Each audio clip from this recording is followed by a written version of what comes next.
It's time to talk Gonzaga basketball. Get ready.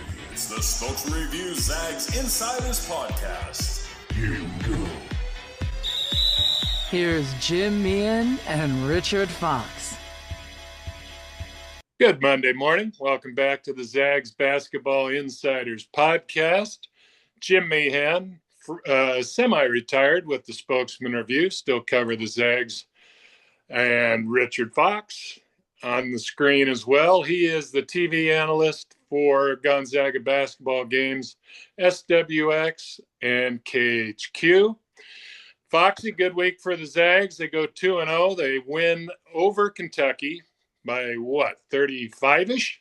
A lot of points. In Nashville, and then last night a blowout over North Florida. You were on the broadcast last night. Did you guys have some backup material in case the game got out of hand to talk about? Where'd you steer off to last night?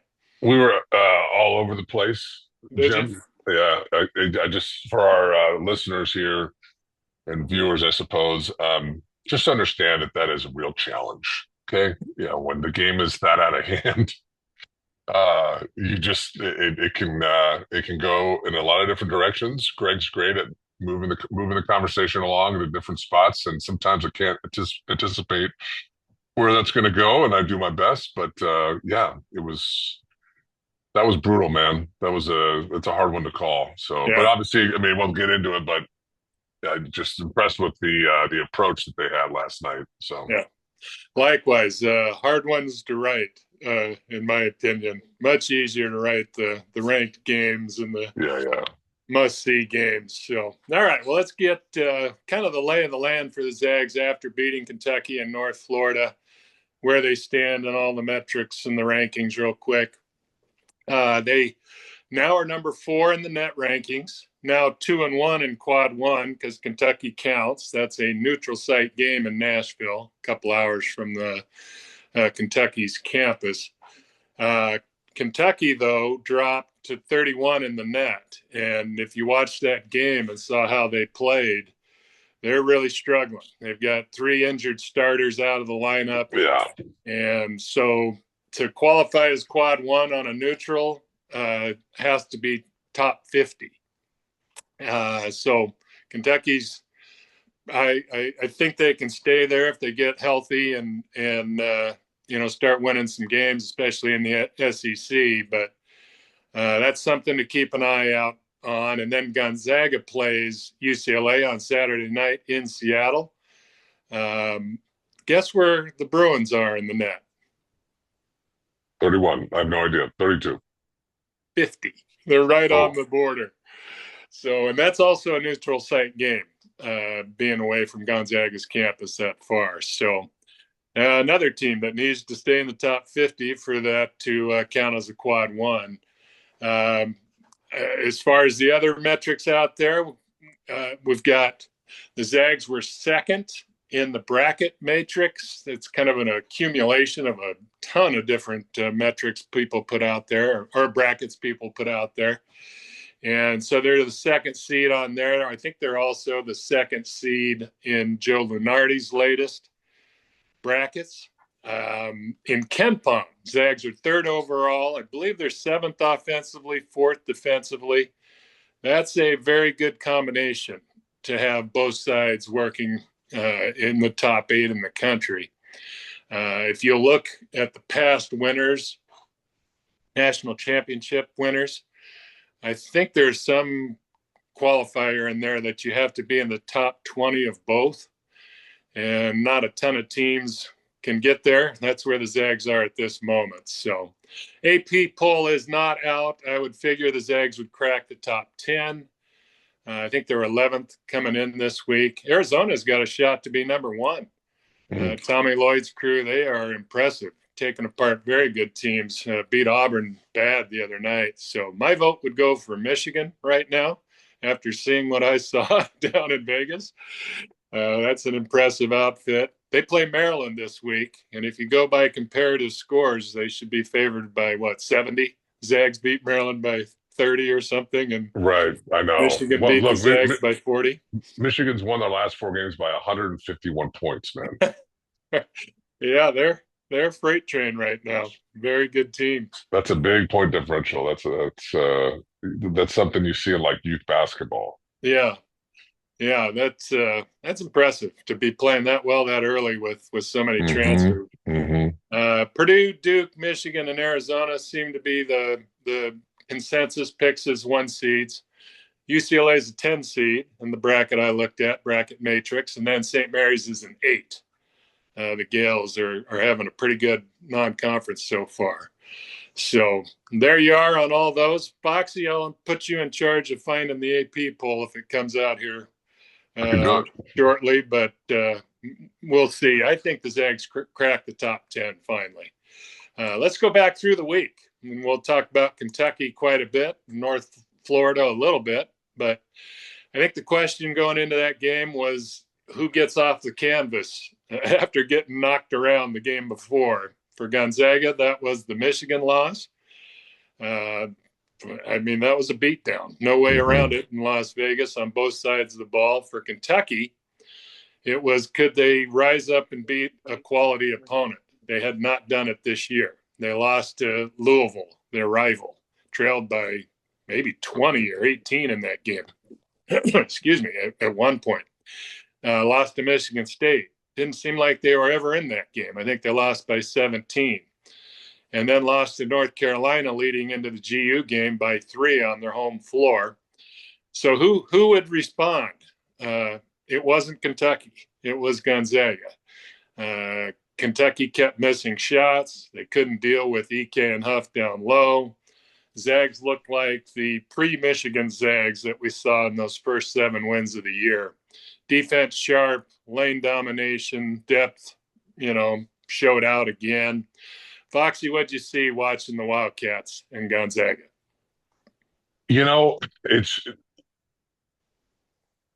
I'm not sure how good Kentucky is. I mean, you and I were talking before the game last night about just they're not whole right now, and I don't know if any of the pieces that they had were really going to make a big difference with the way Gonzaga played. But they don't have a proper point guard, right? Their big kid inside is from Arizona State is still out, but it reminded me. It was a reminder, just not that I needed one, that sometimes you run up against a team, and that might be what Michigan is. It just can really, they're almost like your kryptonite. I mean, Michigan is one of the few teams, I think Arizona to some degree, teams that have not just size but talented size. Now Gonzaga's strength is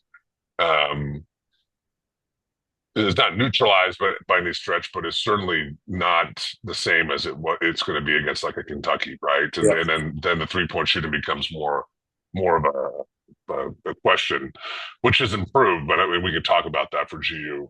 But look, I mean, it's just a complete domination. I mean, they turned the tables, plus 12 on the glass, plus 13 on bench points, plus 28 inside.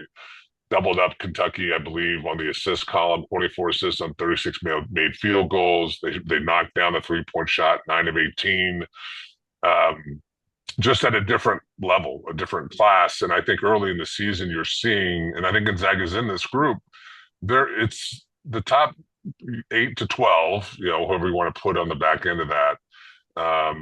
There's a clear delineation as to who really has a chance to win a national championship, get to a Final Four. And I think Gonzaga's in that group. And Kentucky's not, despite all the money they have and all that. I mean, it's just, they're a flawed roster.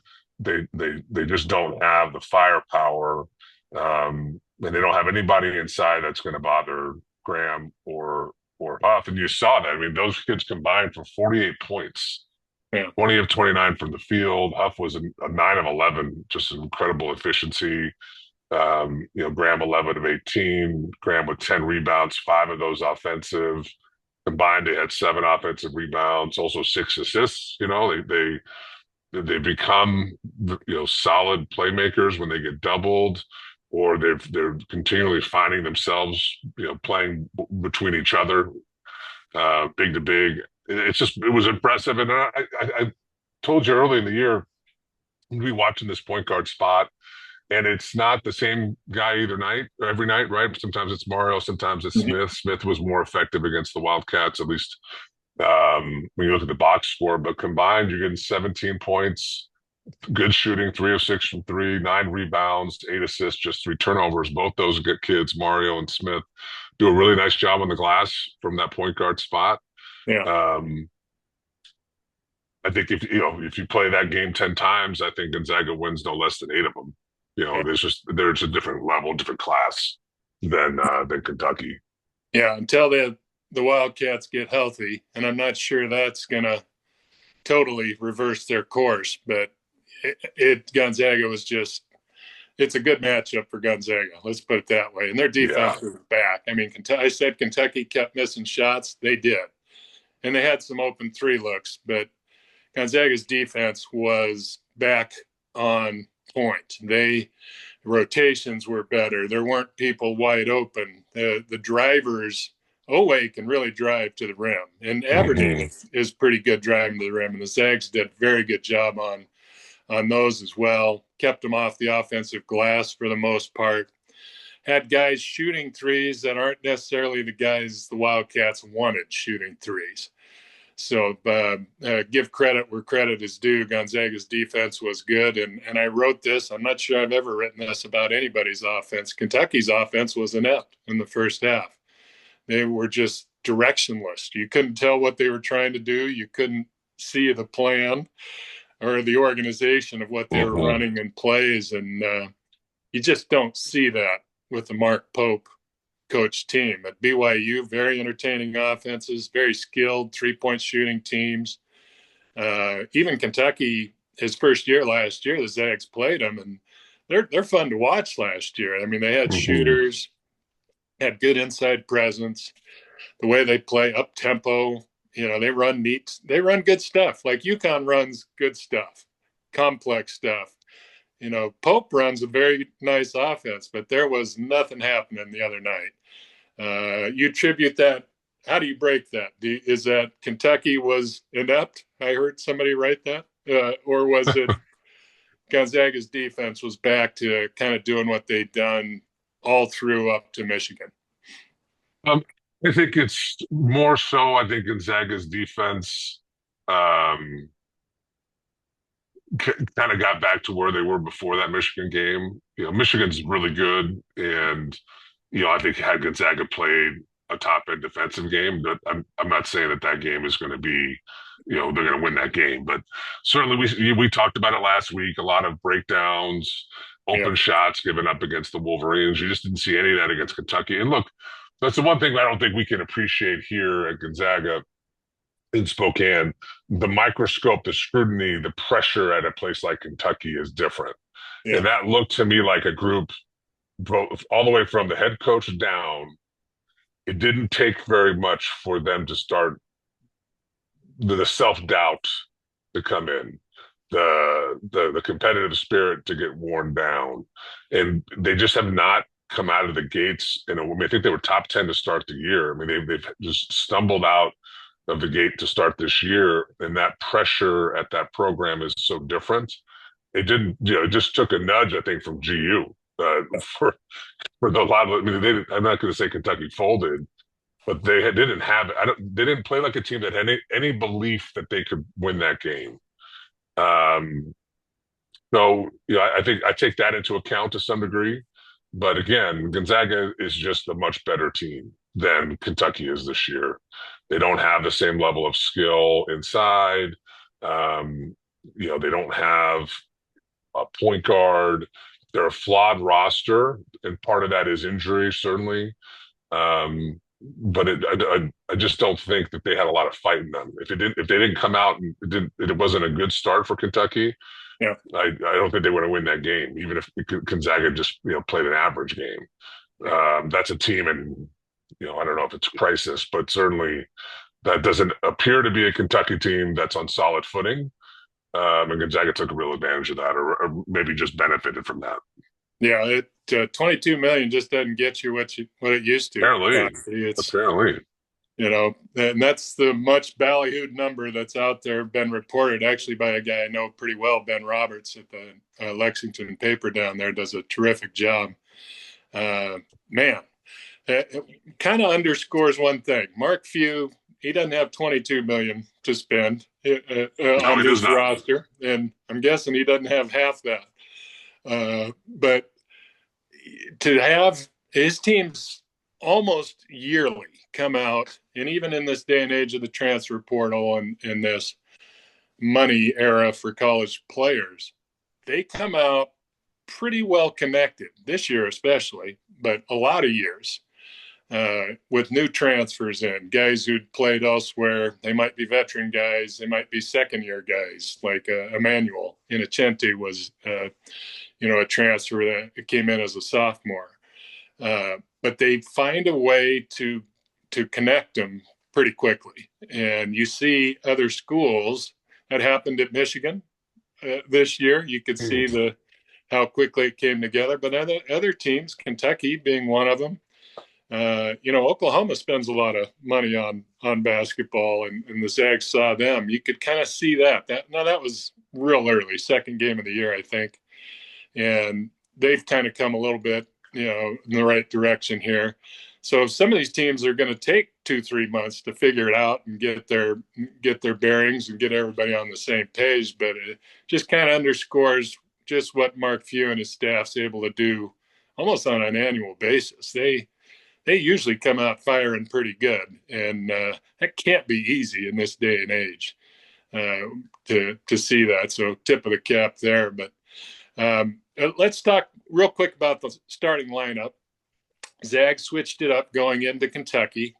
Last night, Graham Ike sat out with the sore ankle.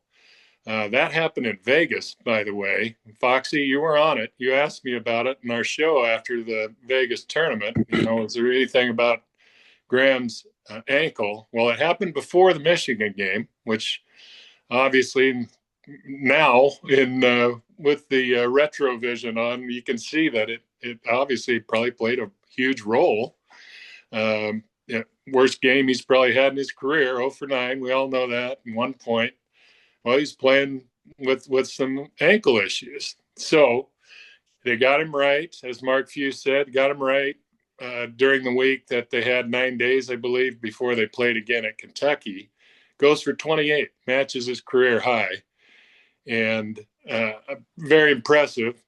Comes back, still has soreness in that ankle, and so they picked last night as a game to ankle load management to get him off his feet and try to get him ready for UCLA, which sounds like to me, as somebody put it, if it was UCLA and Gonzaga last night, Graham was playing. Yeah. So, I heard the same thing. Yeah. I don't think it's a huge issue, but Mark Few even mentioned that he had a collision. Ike had a collision with Owe in that second half down in Nashville and kind of tweaked it again. So I think that's why this became paramount to get him out of the lineup and get him off his feet for a little bit, try to get him ready for UCLA. But going back to Kentucky, the Zags switched it up and went with a new starting lineup.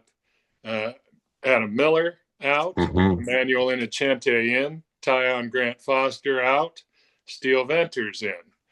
And, we theorize all the time, half jokingly, that our show is hugely influential in the coaches' offices, obviously. I think they might have us bugged. I think they listen to us collectively. They want to make sure they all hear it directly. Yeah, I do too. And I think they might have bugged my computer somehow because you leave it courtside sometimes. You know how that goes. So anyway, we've always, like going back a year or so, the Ben Gregg, we wanted Ben in the starting lineup. We thought it would be best for Gonzaga. He finally got in there 2 years in a row. We got that one. That's right.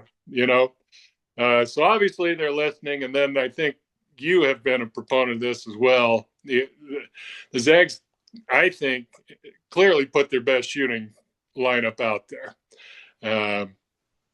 It was Steele for Tyon, and Inocente's been on a nice roll shooting the three ball. And now Miller has shot it very well coming off the bench. And that has been one of the sticking points in their lineup, throughout the year. I think that was part of the deal. I think it might have been matchup dependent a little bit. Innocente to guard Owe, who is a very downhill, I'm going to the rim, stop me if you can, big physical, 6'5", 200. He's built like Emmanuel is. So I think that's part of it. But Foxy, on your own, because you know the staff, can you confirm that they're just dialed in? They've got their earbuds on right now? I will. I'm not sure I need confirmation. Clearly, that's what's happening. I know. What do you make of that change? I mean, I think it's more. It's certainly more sophisticated than just these guys are quote unquote best shooters. I do think that they have the luxury of changing things up on that wing in those wing positions based on matchups. I think if you're playing Michigan again, you might pause when you are thinking about not having Grant Foster out there to start, given how big they are. Yeah. Although Emmanuel's certainly capable of guarding up against bigger guys, but I think against Kentucky and at least here for the short term, there's no doubt that the collection of Mario, Venters, and Emmanuel, at least on a percentage basis, are your best shooters. Emmanuel's shooting 45%. Mario is now shooting over 53% after last night. And Steele's just at 37.8%. He was a career kind of up north of 42% at Eastern. But, I think you have to have faith that as he continues to round into form and get, reacclimated to playing, period, but let alone at this level, that shot's going to come along. And so when you have those off and Ike, you want to create space. You want to create space for that high-low. You want to create space for when they're on the low block. It makes it harder to double team. So that makes all the sense in the world to me. The 3-point shooting, I looked at it this morning after North Florida last night. If you take out the Michigan game where they're shooting 38% on the year. Yeah, it's interesting. And the last couple of games, they've been lights out, 9 of 18 against Kentucky. Now they're 53% the last couple nights. So it's starting to feel like maybe they've found their footing on the 3-point shooting. And what I was saying last night on the broadcast was, I don't think this is a question of are they capable. I think it's just a question of who's taking the shots, when are they taking the shots, and what's the quality of the shot. So, Tyon, a good example is last night against North Florida. He ends up being a long 2, his foot's on the line. Early in the clock in the corner, that's a bad shot for GU in a big game. Just is. Mm-hmm. He's not a 3-point shooter. This is his 5th or 6th year in college. I know he didn't play all those years, but you are what you are at this point in your collegiate career. He needs to take 1, maybe 2 a game just to keep teams on balance defensively, but there's no reason that he needs to be taking 3, 4, 5, 6 threes in a game. Yeah. That's not what he does. If he shot it well, his percentage would be better. Jalen's got a great sense of who he is. He's only going to take 1 unless it's a late clock situation, right? Graham, even though he's shooting, I think somewhere like 35% on his career, he's not a volume guy. But taking that 1 or 2 a game, depending on the situation, can be helpful because he may knock one down, right? Braden's not a 3-point shooter. I know you and I disagree on this, but his percentage. What are you saying? His percentage, nothing about his history indicates that he's a guy who's going to consistently make that shot, right?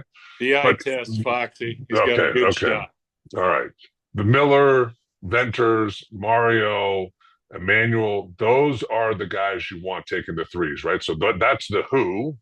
And then when Innocente has put himself in that too. Yeah. So that's the who. The when is not early in the clock unless you're wide open. Yeah. Right. I mean, transition's a great time to get a 3. If teams are doubling Graham, take him early. But sometimes you have to have a feel as a player, even though I shoot a good percentage, there's 18 seconds left in the clock. I'm probably going to get one of us is going to get an equivalent type of three at some point later in this possession. Let's be patient and move it again and see if we can get the ball in the block again, or a dribble drive where we get both feet in the paint. And then the quality of the shots matter too. And I think we've seen them be more disciplined on when they pull the trigger, and they've gotten good shots from three for the most part the last couple games. Yeah. And a lot of that comes down to either in transition, you can get to the line, 3-point line, and take a good one, uncontested, or they're getting the ball in the paint. If you can get paint touches with the ball and you spray it out to the shooters, that's a much more comfortable shot for a guy to take than he is coming off a down screen or having to shoot off the dribble. So, the who, is important. The when you shoot them is important, and then the quality of the look. And I think we're seeing that work itself out. Yeah. And it's going to be really important in these other guys that want to pull the trigger from time to time from three are disciplined. We're not seeing Braden hunt out the 3-point shot. Mm-hmm. If you watch him play, teams are playing off of him, so he just closes that gap. And now he's at the free throw line or in the paint, and now you've got to guard me. And he's clever with the ball and he kicks it out. Just because teams aren't guarding you from three doesn't mean you can't be effective. Yeah.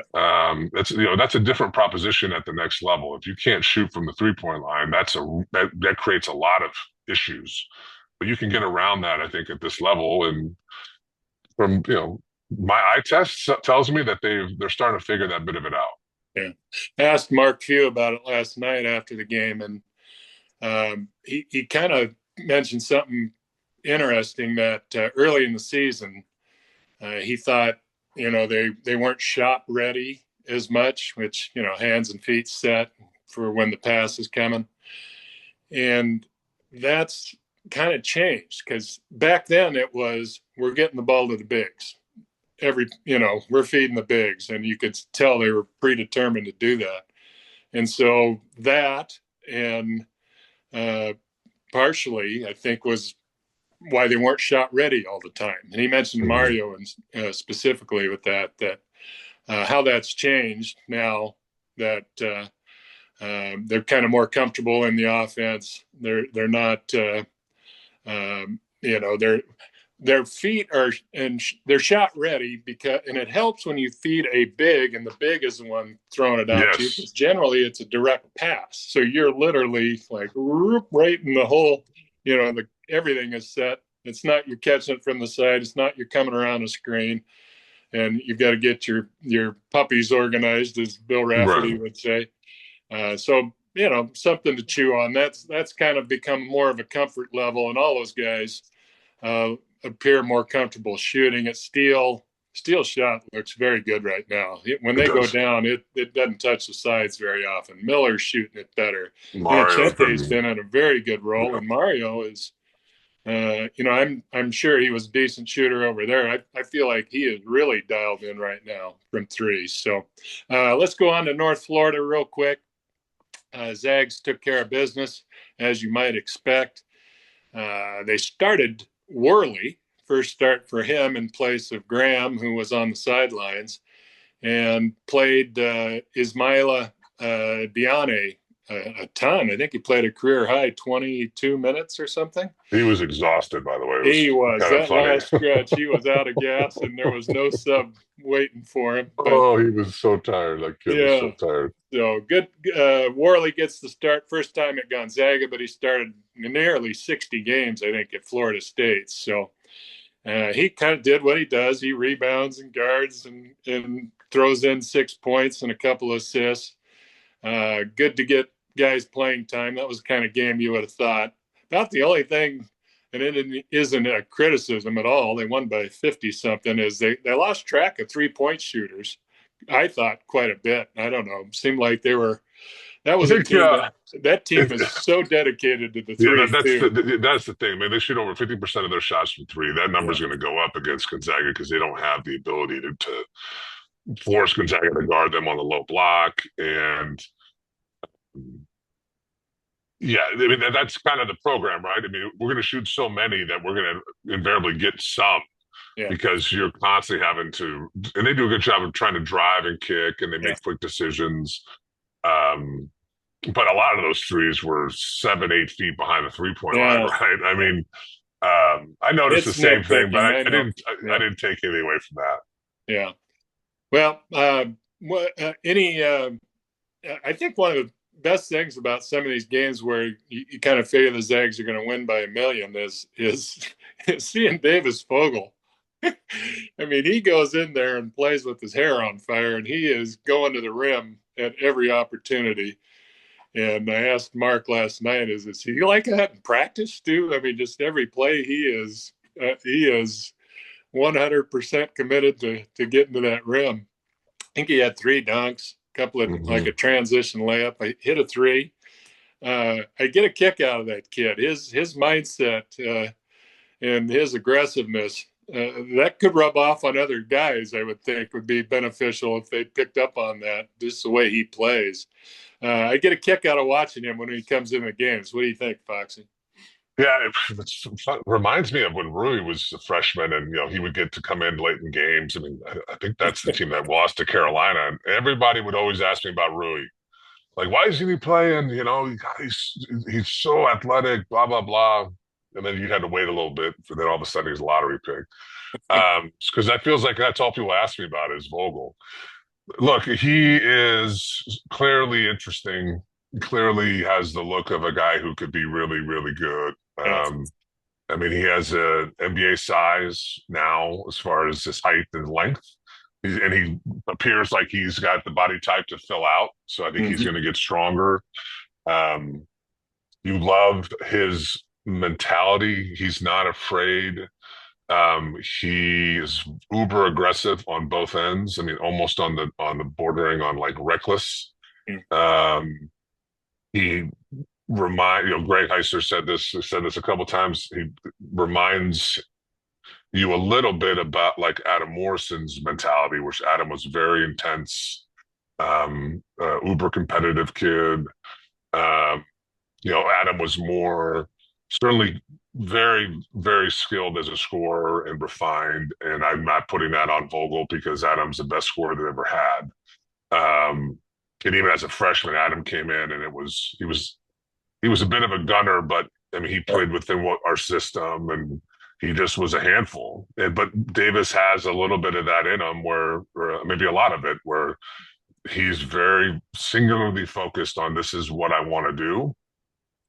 But I like a lot of young guys. I mean, look, he's if I only drive in 5th gear, at some point I'm going to do some damage to my engine, right? I've got to rev it up, rev it down. Yeah. And I think that's part of his maturation is going to be playing at different speeds, picking his spots on both ends of the floor.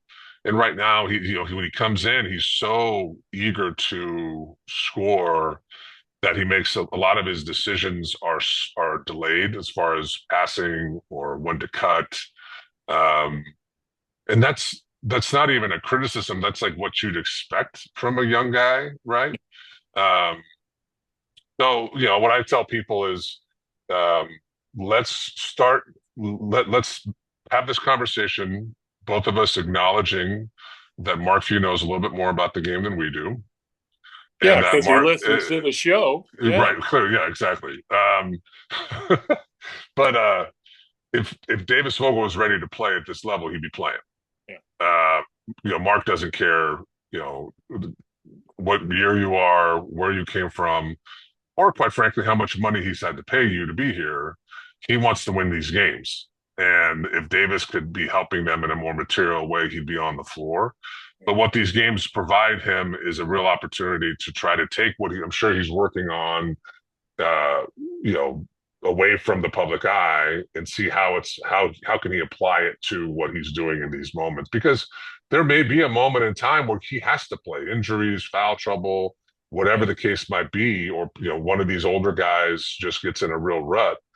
And I do think what he's demonstrating is I think he can come in and give you some minutes, Yeah. even against the best teams you're going to play, right?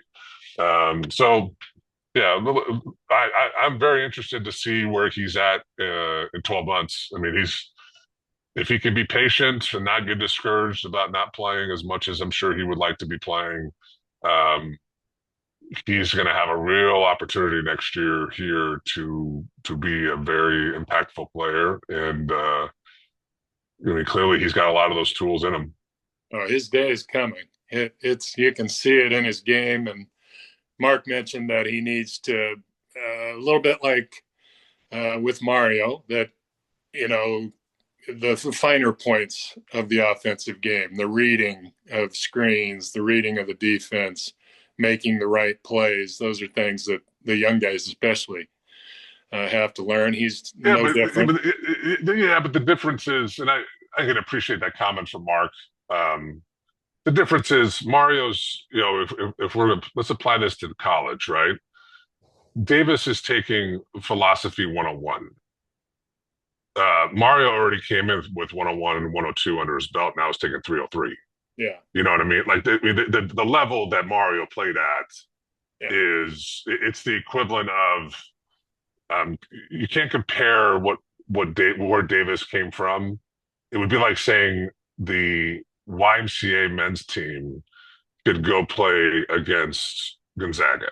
Like the gulf between the two levels. And so, Mario, the luxury Mario's had is he's been forced to compute the game at a very high level at a very young age. So it's not a question of capability, because Davis certainly could do that, but Davis hasn't had the same opportunity that Mario's had.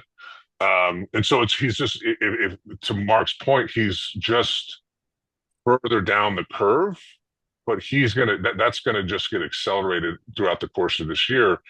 And the one thing that, and I don't know Davis, I don't know his family, I know very little about him other than what I've read and the highlights I've watched of him this year. But in a day and age where being patient is a rare commodity, he is a guy, if he can just be patient and absorb the opportunity that is this year to every day in practice play against uber high level college players, learn what Gonzaga wants to do, the sky's the limit for him next year here. No question. No question. So the hard part when you, and I'm sure he feels like he should be playing. I mean, 15 points in 14 minutes last night, is just have that perspective. And Braden's a great guy to look at. Braden played as a freshman, certainly more than Vogel has. But, Braden was all SWAC his first year here. Then they'd play against real teams, and you and I'd be talking like, not ready, it's too physical, it's too fast. And now 3 years later, Braden's going 9 of 10, 9 of 11 against high major programs, right? And he's rebounding at a better level, and he's continuing to grow.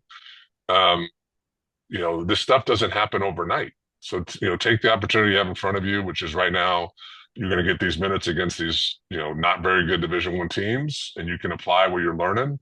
But every day you can work on your body. You're in the gym, watching film, getting better, and you're on the scout team, which means you get to shoot it almost every time you get the ball, and that's a real luxury, right? I mean, I hope that I hope that's the perspective that they have, because it has to be very frustrating. If you don't have that perspective, and you are this impactful when you do get to play, it's human nature to think to yourself, this is unfair. When I come out here, coach, I'm balling. Why don't I get in the rotation? You just have to, I think, having that perspective. And the reality is Mark Few is not an idiot. If you were ready, he'd play you. Yeah. So just be patient, because honestly, the sky's the limit for him. Yeah. I mean, he makes some plays, you're like, that's an NBA talent, right? And then he makes some other plays, and you're like, that's an 18, 19-year-old kid. Like you give it time to let it marinate a little bit here. Yeah, and there's just a backlog at that spot. I mean, you kind of combine the twos and threes, you got 6 guys. Mm-hmm. Miller, Innocente, and then the 4, 6, 7 wings. But one good thing is the way the Zags have played and have had all these double-digit wins is he's gotten time against Kentucky and Creighton, and you've seen him play against at least the highest level teams on Gonzaga's schedule. So he is seeing some good. It's not just going in against the backups at Southern Utah. He is seeing some of the high-level athletes that Gonzaga competes against. So I think he played against Michigan. I'm sure I remember him playing in that game as well too. So all those experiences are good for him. I hope he has patience in him because I can't wait to see what happens with him. I think he could be a prolific scorer. Well, see, what's so funny is yes, I think he's got a nose for scoring. It's his defense that to me gets you excited. I mean, he is long. He morally reminds me of Vogel. Like there's that length and there's a tenacity to when they guard. Like they're kind of angry at you because you have the ball. Yeah. I mean, when you watch Worley play, look at his eyes. I mean, he's like making eye contact with the offensive player, like he's angry. Like you're really gonna try to dribble against me. And Davis has some of that. There's like an anger on both ends, but on that end, that's to me, you can find guys who can score. Believe it or not, that's not the hard part here. The scorers are everywhere because everybody wants to do that. It's easy. I mean, I coach both my kids, and it's we run offensive drills, man. I tell you what, we've got a pep in our step. I get to shoot it. Energy is high. It's like, all right, now we're going to play some defense. It's not the same, right? And so, part of it is it's hard to find two-way players, and Davis is one. And I think in a very short period of time, again, 12 months from now, I think his career arc is going to be a lot like Rui's, where you saw bits and pieces and you got real excited, but that team was going to the national championship. And that's how it goes sometimes. And then his sophomore year was up and down, but he had some real highs. And then by his junior year, he's a borderline All-American, if not one, and he's a lottery pick, top 10 pick. I mean, I don't know why that couldn't be Davis's career arc. No, I could see that very easily. Well, we got to move ahead, or Christy Burns is going to turn our microphones off. I know we're already past the time we told her. Sorry, we're already extended the shot clock here. So, UCLA Saturday at Climate Pledge, 8:30 tip.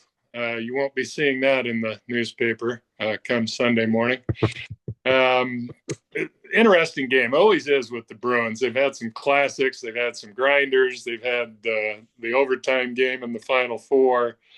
All these Mark Few, Mick Cronin battles. But the Bruins are 7-2, I want to say. They're coming off a couple of pretty good wins. They beat the UW in Seattle, and kind of the same drill. They got up big, blew the lead, hung on. The other night they played Oregon at home, and that's a future Zag opponent, by the way, December 21st down in Portland. And same thing, they got up big. Oregon came back, but UCLA got it back together and pulled away late. All 5 starters in double digits, pretty good balance in that offense. Zags are very familiar with Bilodeau, the big kid, Daly, the kind of 4-man who could shoot it, Sky Clark, a good playmaking guard. But they did what everybody does these days. They added a couple of transfers. Xavier Booker, 6'11" kid from Michigan State, who was kind of a role guy there, the 12, 13 minute a game guy. Now he's a starter, averages 10 and 5. Point guard Donovan Dent. I've watched him play a ton at New Mexico. He is a terrific point guard, can score it, unusual, gets in the lane and can score it, can finish in there pretty well. He has not had the smoothest of starts with UCLA.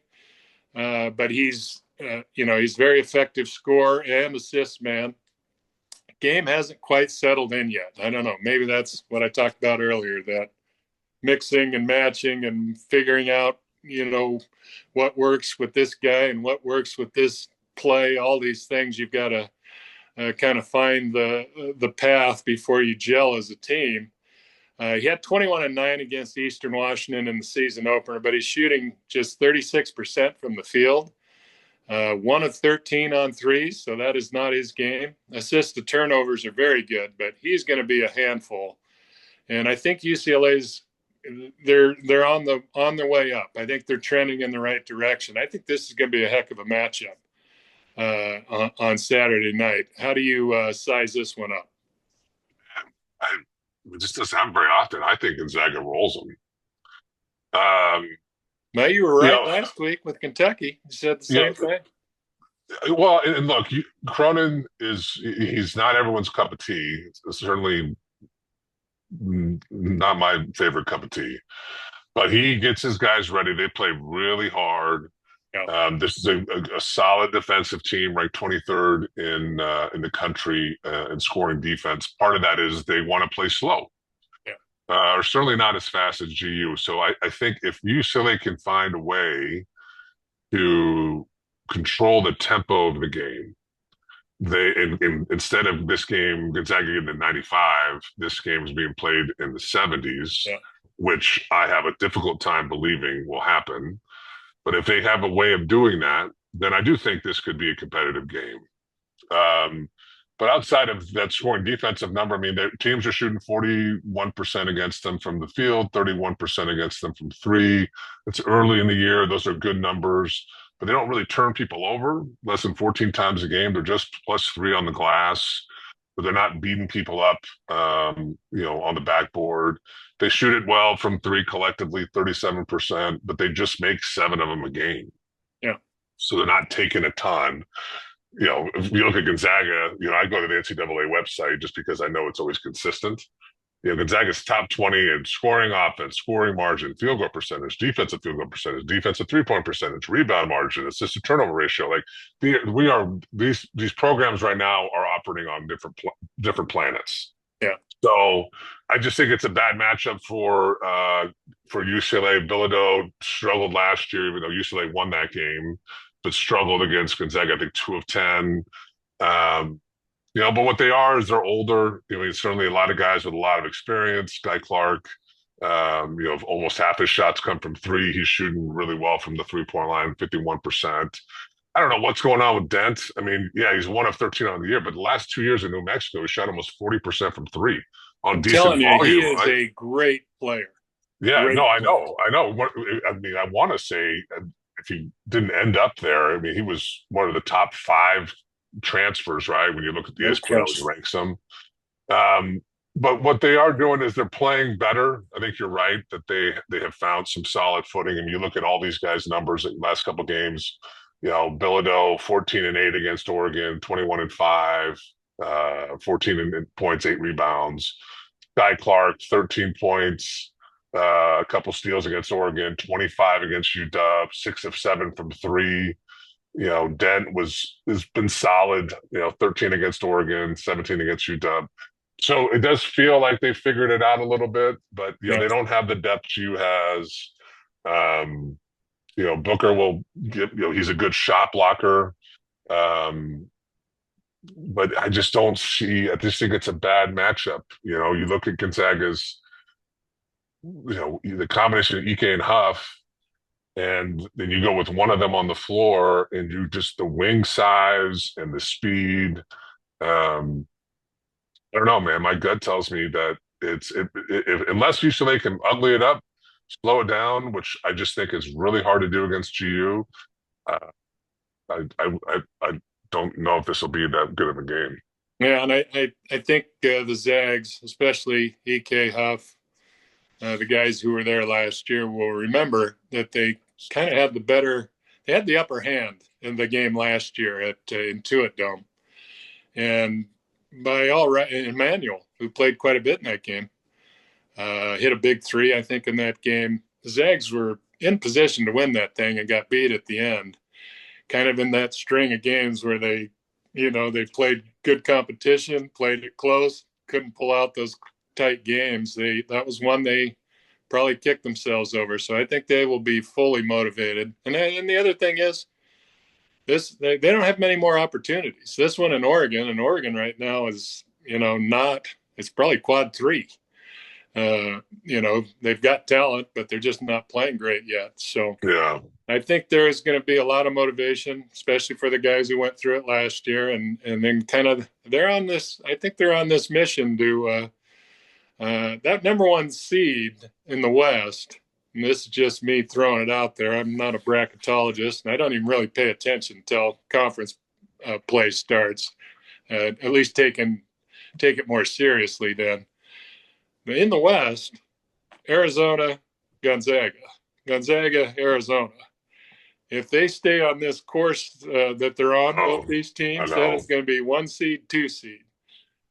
What order we'll see, who wins what, and these kind of games help determine that. So Jim, let me ask you a question. Does Gonzaga lose another game this year? Yeah, I do believe they will. I had them losing to Kentucky, so what do I know? But I think I predicted 3 non-con losses and 1 in conference. I think I did 4. I mean, that's not out of the question. Dude, I think they run the table, man. Yeah, I don't think it's out of the question by any means. This will be probably one of their toughest games left. This and the St. Mary's home and away. If I had to guess, I do think they'll lose again. I wouldn't blink an eye if they ran the table, if they play the way they're playing. I'm so impressed with their response out of the Michigan game. Yeah. Like, it tells me something. Yeah. Like they're just a mature group. I mean, I think a lot of teams, players, there's a hangover after you get beat like that. Yeah. And this is a very good staff, clearly. And I don't know what all the conversations were and what the process was this last week. Yeah. But to go to go put a whooping on Kentucky, and then less than 48 hours later have to get up to play North Florida, and to have that approach, this team, that's a focus group. That's a group that's mature and, quite frankly, professional. I mean, I don't know. I agree with you. I think the game on Saturday is probably their toughest one left. I mean, Oregon's got some top end talent, but just, I don't know. It feels like there's a lot of empty calories there. So we'll see. But I'm just watching them play last night, watching that Kentucky game, looking into the UCLA. I'm just thinking to myself, there's nobody with the profile like Michigan that has the ability to play 3 guys that big. I just think Gonzaga's advantage on the inside is going to be the difference. Really, their size across the board is going to be the difference throughout the year. So I wanted to throw it out there because I'm pretty impressed right now. No, I think that's a logical line of thinking. I mean, you can see when they're rolling, they're pretty good on both sides of the ball. So, But we've got other topics we could talk about, but our 40-minute promise to Christy Burns has been completely blown. Your time has elapsed. Your time has elapsed. She is used to this by now, so we apologize, as we always do, and we move on. That's going to do it for today. Foxy, thanks so much. And Christy, thanks for your enduring patience with us. You can always catch us. I'll post this on the Spokesman website. You can find it on YouTube here. We'll post it in an hour or two. Wherever you find your podcast, look us up. We'll see you next Monday.